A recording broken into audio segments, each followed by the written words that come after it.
नमस्कार दोस्तों, मेरे YouTube चैनल में आपका बहुत बहुत स्वागत है। मित्रों, जैसा कि आप जानते हैं कि इस समय अधिक मास चल रहा है, जिसे हम पुरुषोत्तम मास के नाम से भी जानते हैं, खर मास के भी नाम से जानते हैं और इसे मल मास के भी नाम से जानते हैं। और आप ये भी जानते हैं कि इस समय हम आपको पुरुषोत्तम मास के महात्म की कथा का वर्णन कर रहे हैं, उसकी श्रृंखला का वर्णन कर रहे हैं। और इसी क्रम में आज के इस वीडियो में हम आपको पुरुषोत्तम मास के महात्म की 8वें अध्याय की कथा सुनाएंगे। इस 8वें अध्याय में भगवान श्री कृष्ण जी युधिष्ठिर आदि को द्रौपदी के पूर्व जन्म की कथा सुनाते हैं और उसका वर्णन करते हैं। दोस्तों, इस कथा को शुरू करने से पहले हम आपसे एक निवेदन करना चाहते हैं कि यदि आपने हमारे चैनल को अभी तक सब्सक्राइब नहीं किया हो तो आप इसे सब्सक्राइब अवश्य कर लें और बेल आइकॉन को प्रेस करके नोटिफिकेशन ऑन कर लें, जिससे हमारे आने वाले वीडियो के नोटिफिकेशन आपके पास तक पहुंचते रहें। तो दोस्तों, आइए सुनते हैं पुरुषोत्तम मास के महात्म की 8वें अध्याय की कथा। सूत जी बोले कि हे तपोधने, विष्णु और श्री कृष्ण का संवाद सुनकर नारद जी प्रसन्न होकर फिर नारायण से प्रश्न करते हुए बोले कि हे प्रभु, रुक्मिणीनाथ विष्णु जब वैकुंठ को चले गए तब क्या हुआ, सो आप मुझसे कहिए। श्री कृष्ण और विष्णु का सभी आख्यान सब प्राणियों का हितकारक है। ऐसे प्रश्न से प्रसन्न होकर श्री बद्रीनारायण जगत को आनंद देने वाले वचन बोले और कहा कि हे नारद जी, रुक्मिणीनाथ विष्णु ने वैकुंठ में जाकर अधिमास को अपने पास ही स्थान दे दिया। वहाँ निवास पाकर अधिमास वहाँ महा आनंद को प्राप्त करता हुआ और सब मासों का अधिपति होकर श्री विष्णु के साथ क्रीड़ा करने लगा। उधर श्री विष्णु 12 महीने में मलमास को सर्वश्रेष्ठ बनाकर मन में बहुत प्रसन्न होकर चिंता मुक्त हो गया।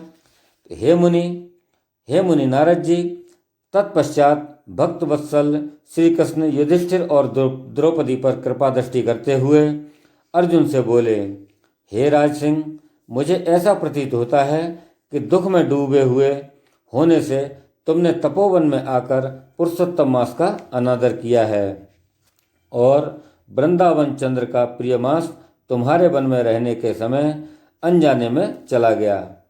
भीष्म, द्रोण और कर्ण के भय के कारण तुम लोगों को आने वाले तीसरे वर्ष के पुरुषोत्तम मास का भी ज्ञान नहीं रहा। वेद व्यास जी से प्राप्त विद्या की आराधना में लगे भयंकर युद्धशाली अर्जुन के इंद्रकालीन पर्वत पर चले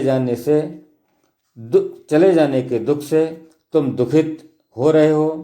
अतः अब आप पूछें कि क्या करना चाहिए, तो मैं कहूँगा कि भाग्य का सहारा लें, क्योंकि भाग्य का लिखा हुआ अवश्य भोगना ही पड़ता है।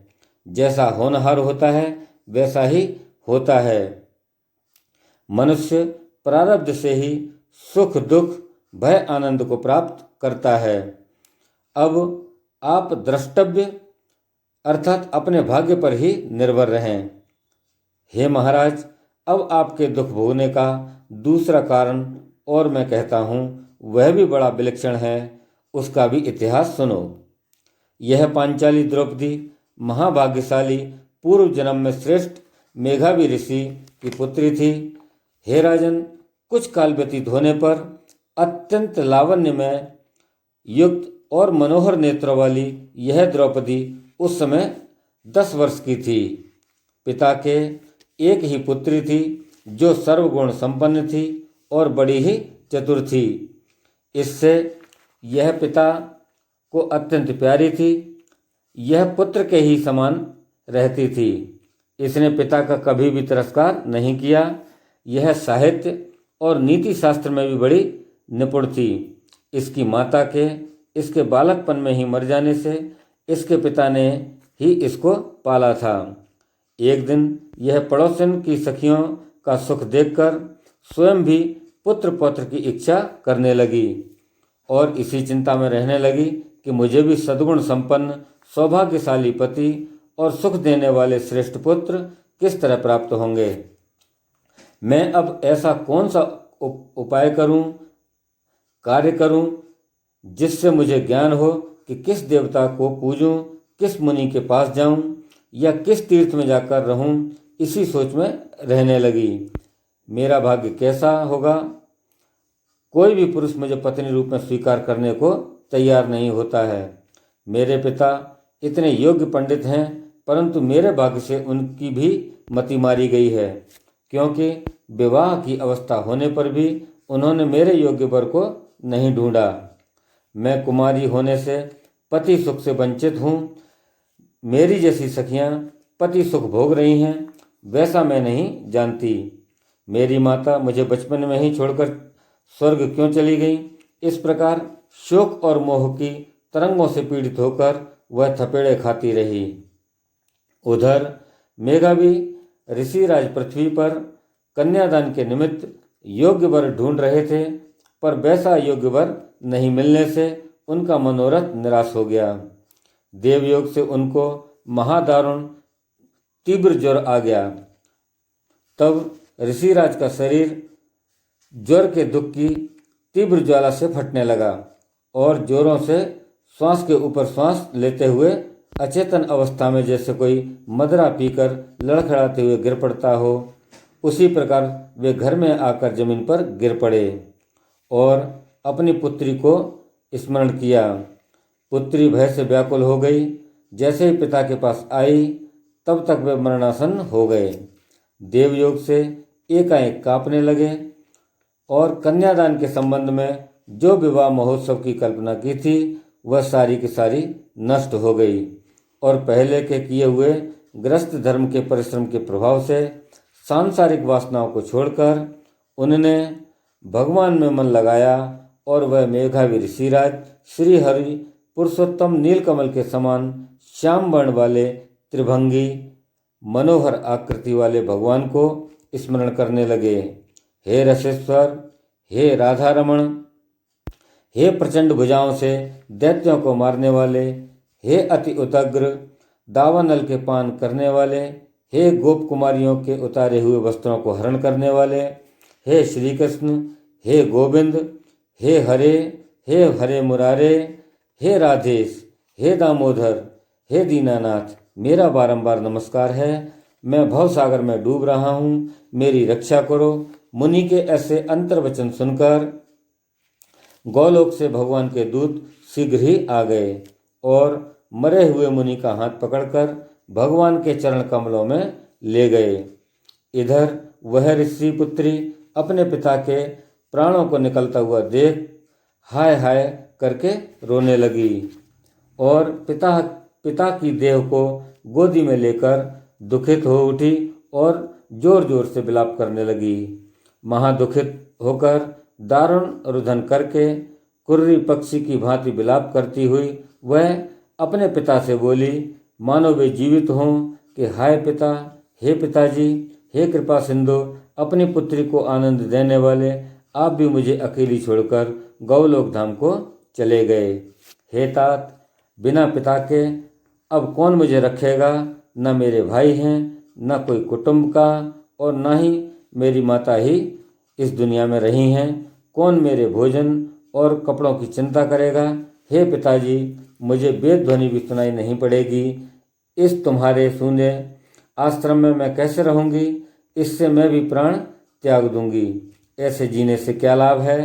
हे मुझे प्यार देने वाले पिता, बिना विवाह कार्य संपन्न किए आप कहाँ चले गए। हे तात, हे तपोनिधे, अब लौट आइए और अमृत के समान मीठी वाणी में मुझे पुकारिए। आप चुप क्यों हो गए। उठिए उठिए, अब सोए हुए बहुत देर हो गई है। इस प्रकार अश्रुधारा बहाते हुए वह अनेकानेक विलाप करती रही। जोर जोर से रोने की आवाज़ सुनकर वहाँ वन में रहने वाले ब्राह्मण आपस में कहने लगे कि इस तपोवन में आज अत्यंत करुण भरे स्वर से बिलख बिलख कर कौन रो रहा है। तब वे सब तपस्वी महर्षि की पुत्री का रोना समझकर और निश्चय करके हाहाकार मचाते हुए वहां पहुंचे और पुत्री की गोद में मरे हुए मुनि को देखकर वे सब मुनि भी रोने लगे। फिर पुत्री की गोद से सबको उठाकर शमशान में शिवालय के निकट ले जाकर चिता बनाकर अंत्येष्टि विधि से दाह क्रिया की संपन्न किया और तत्पश्चात कन्या को अनेक प्रकार से समझाकर वे अपने अपने स्थान को लौट गए। कन्या ने धैर्य धारण करके पिता की संपूर्ण क्रिया के लिए तथा यथाशक्ति धन खर्च किया। वह श्राद्ध आदि क्रिया करके उसी तपोवन में रहने लगी। जिस प्रकार बछड़े के मर जाने पर गाय आंसू बहाते हुए खाना पीना छोड़कर बिलखती रहती है, उसी प्रकार वह पुत्री भी पिता के मरण जनित कष्टों से रोती हुई, बिलखती हुई, आंसू बहाती हुई, खाना पीना छोड़कर अत्यंत व्यथित रहती थी। बोलिए श्री विष्णु भगवान की जय। बोलिए कृष्णचंद्र भगवान की जय। राधे राधे। दोस्तों, इसके आगे की कथा हम अपने अगले वीडियो में आपको सुनाएंगे। आपको कैसी लगी हमारी यह कथा, आप हमें कमेंट बॉक्स में जाकर अवश्य लिखें। हमारे वीडियो को लाइक करें, शेयर करें और हमारे चैनल को सब्सक्राइब अवश्य करें। धन्यवाद।